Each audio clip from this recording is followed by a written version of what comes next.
गुनगुना है दीदारे मदीना अशीकों की तमन्ना है।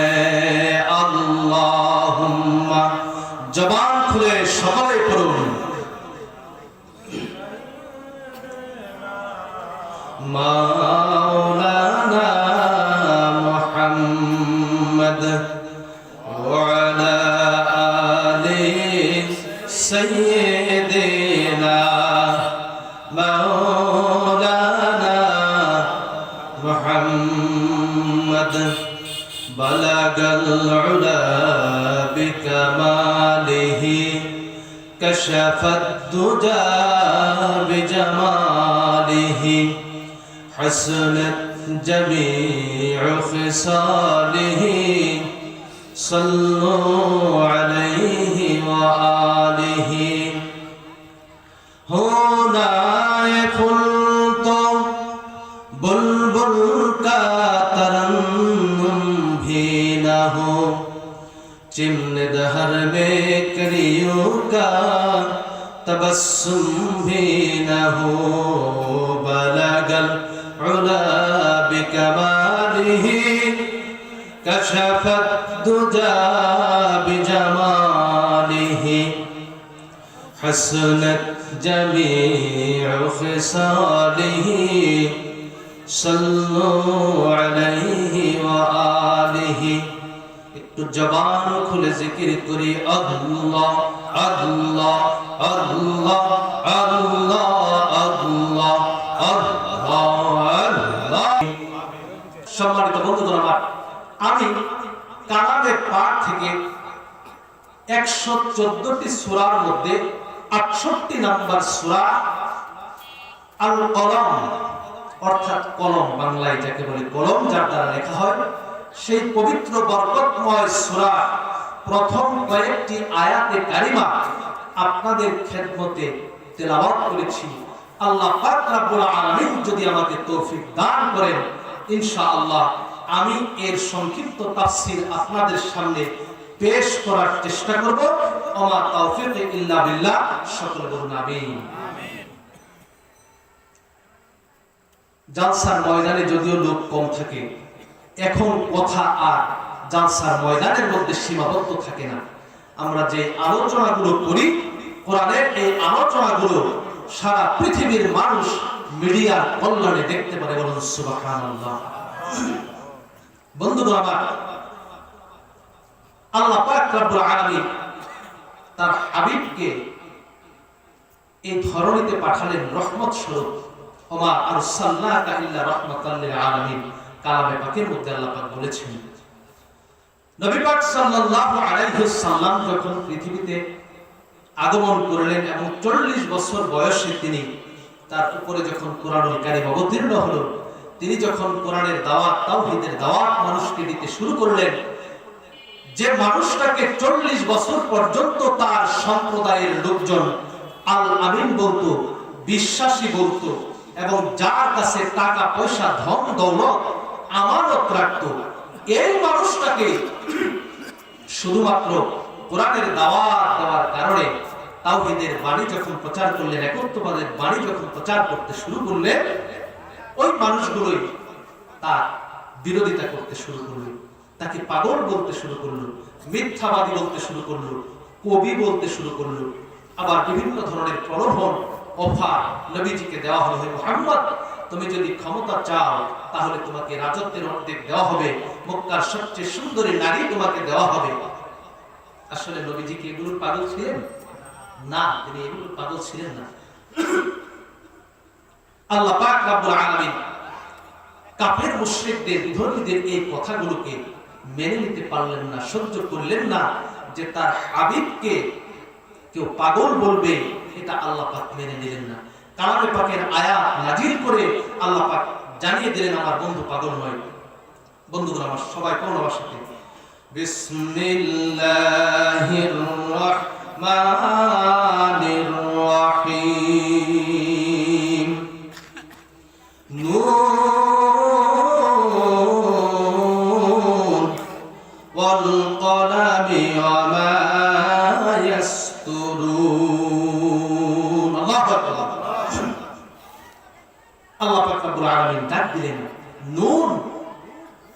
ওয়াল কলামি ওয়া মা ইয়াসতুরুন, নুনের শপথ এবং শপথ কলমে।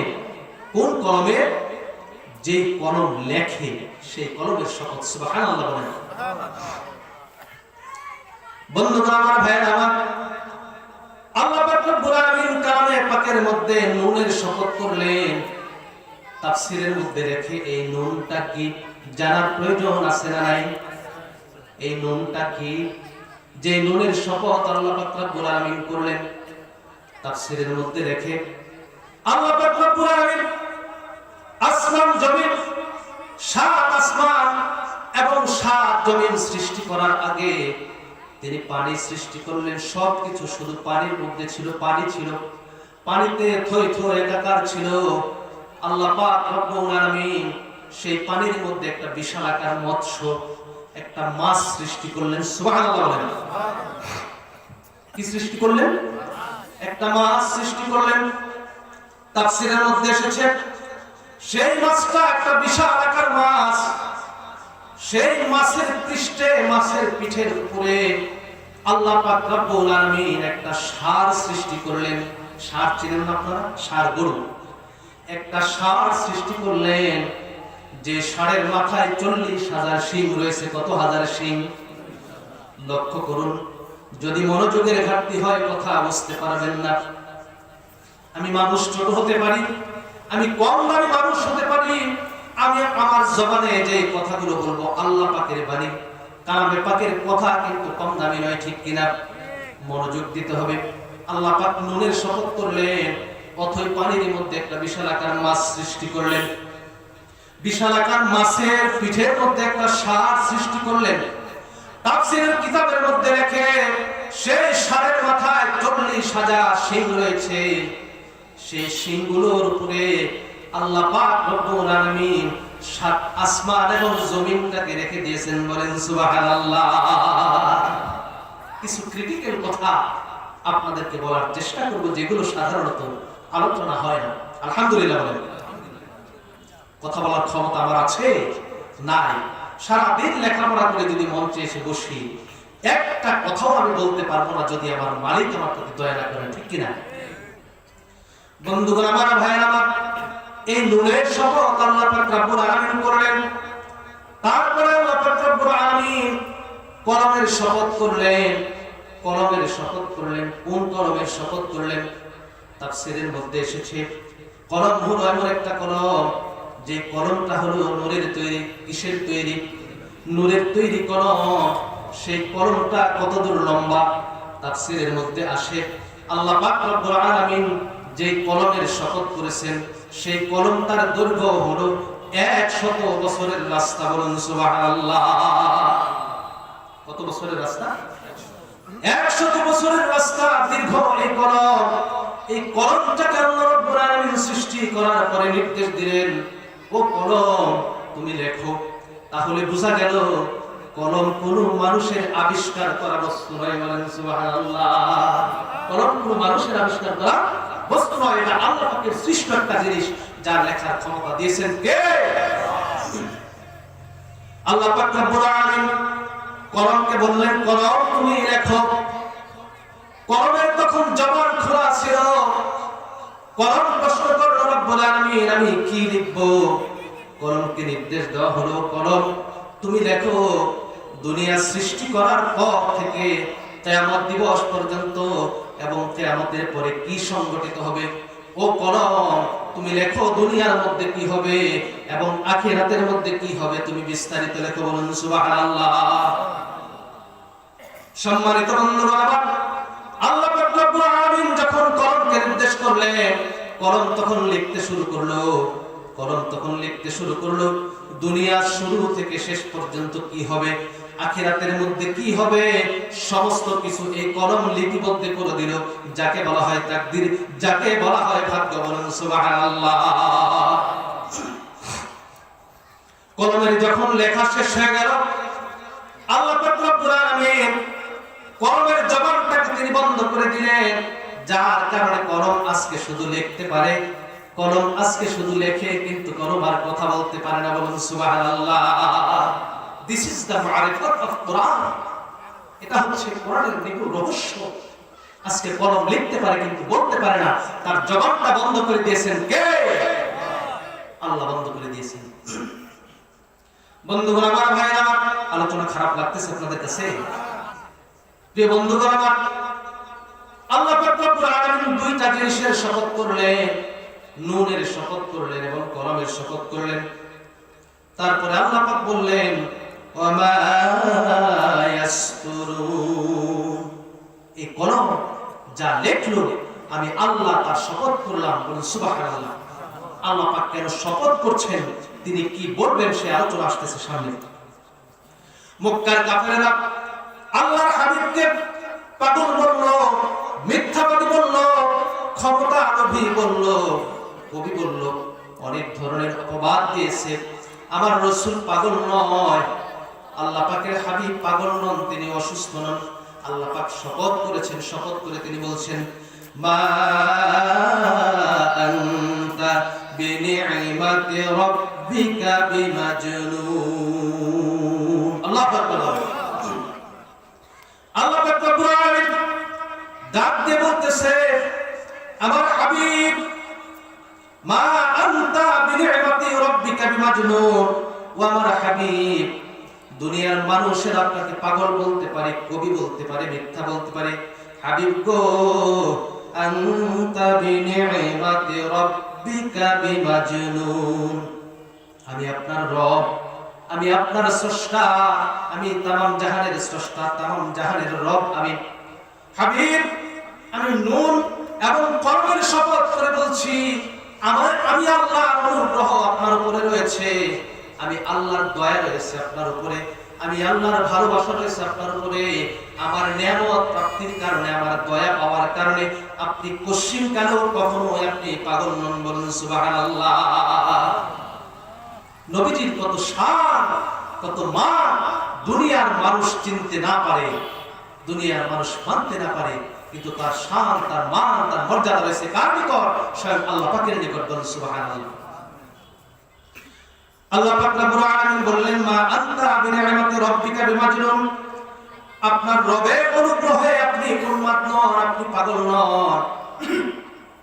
আল্লাহ পাকের হাবিবের প্রতি কেমন রহমত, কেমন বরকত, কেমন মহব্বত, কেমন নিয়ামত আল্লাহ পাক দিয়েছেন। একটা দৃষ্টান্ত দেই, কেমন নবী আমরা পেলাম, কেমন নবী আল্লাহ পাক রব্বুল আলামিন আমাদের জন্য পাঠালেন, কেমন নবীর জন্য আল্লাহ পাক নিজে সাক্ষ্য দিলেন। পৃথিবীর কোন মানুষের সাক্ষীর প্রয়োজন হলো না।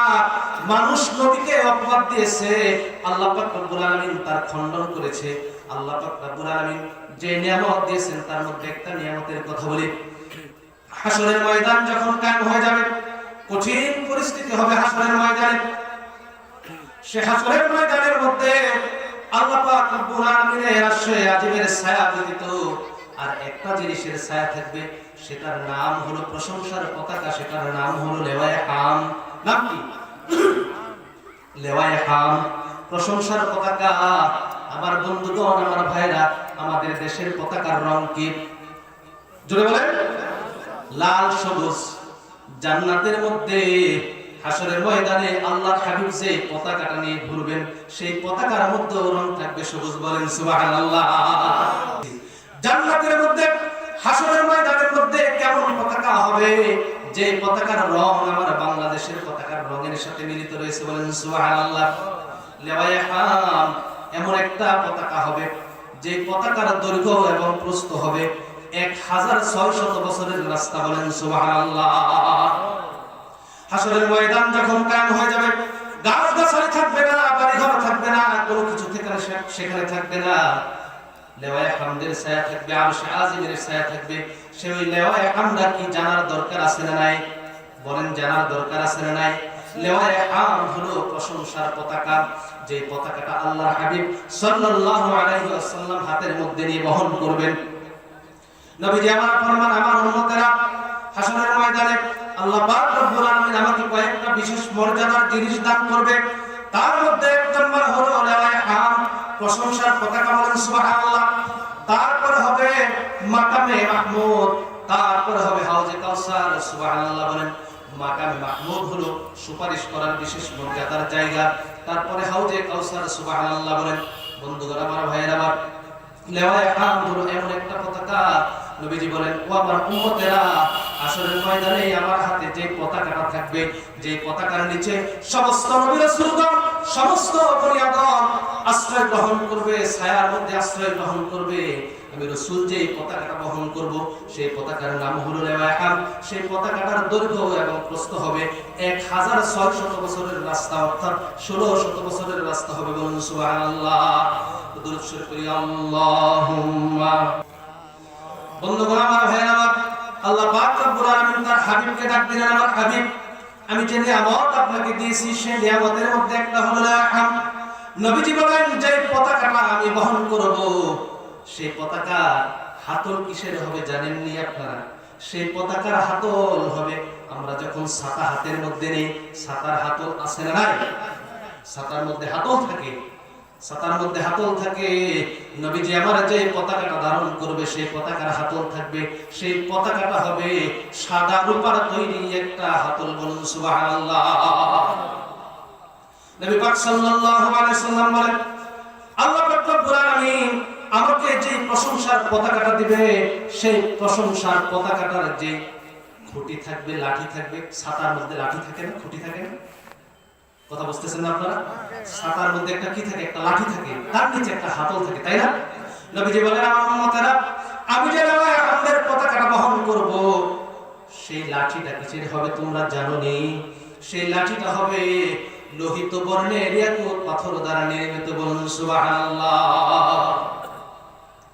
নবীজি আমার ডাক দিয়ে বলেন, উম্মতেরা রে, হাসরের ময়দানে আমি রাসূল যে পতাকাটা বহন করব, সেই পতাকার রং হবে সবুজ রঙের। বলেন সুবহানাল্লাহ। সেই পতাকার রংটা হবে সবুজ। সেই সবুজ রঙের পতাকাটা হবে, সেই কাপড়টা হবে সবুজ রঙের মুক্তারা তৈরি। বলেন সুবহানাল্লাহ। নবীজি আমার ডাক দিয়ে বলেন, আমার উম্মতেরা, হাসরের ময়দানে আমি কত বড় নিয়ামত পেয়েছি তোমরা শোনো। যে পতাকাটা আমি বহন করব, সেই পতাকার মধ্যে 3টা ঝালর থাকবে। কি থাকবে? 3টা ঝালর থাকবে। লক্ষ্য করে শুনুন, কয়টা ঝালর থাকবে? 3টা ঝালর থাকবে।